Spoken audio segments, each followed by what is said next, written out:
Moin Leute und hey everyone.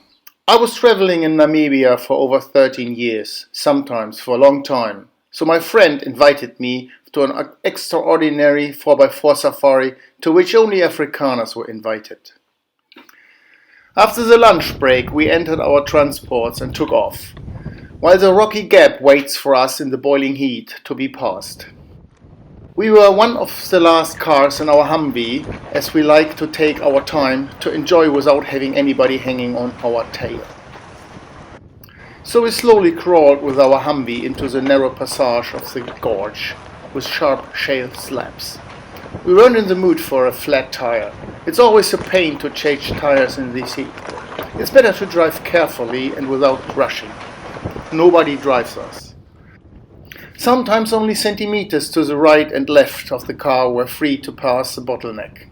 We stopped to watch the 4x4s take off from the top of the red dune others passed us. At the end of the passage there was a plain of withered silvergrass like the one we had just crossed, and behind it towered the endless sea of red dunes, we thought.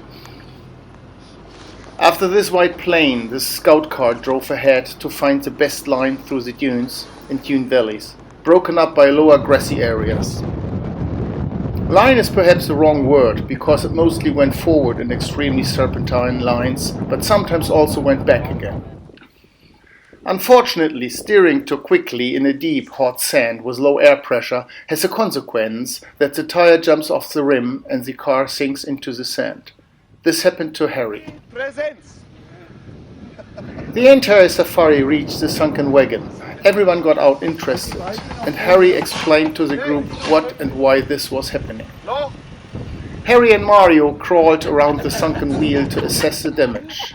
Then Harry had an extremely simple way to repairing it, and I had only heard about before. He took his tin shot glass hanging around his neck, filled it with gasoline, and then poured the fuel into the rim. He lit it with the lighter. There was a muffled thump, and the tire filled with gas air was back on the rim. Everyone laughed and said words of approval, sometimes checked whether there was actually air on the tire. It was.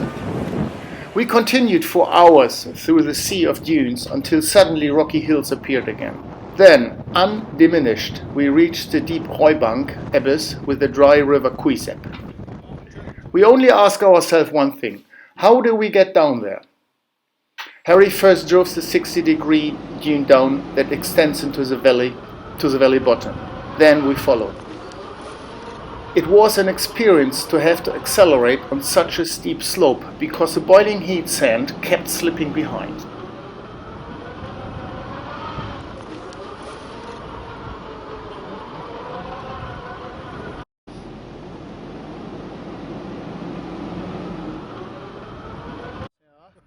When I reached the bottom, I watched the last wagons slide down the slope. However, one question nagged at me: how do we get back up there? But for now, yippee-yay, a nice dinner, sundowner and campfire is ahead. We pitched our tents in the deep valley for the night, when a cooling breeze started up the valley from the near coast. Later, when the camp was set up and the barbecue was being prepared, Harry showed me how to easily catch one of the deadly poisonous scorpions that are running around everywhere. I also learned that the creatures can even spray their poison. It was a great long evening by the fire with clip drift and coke.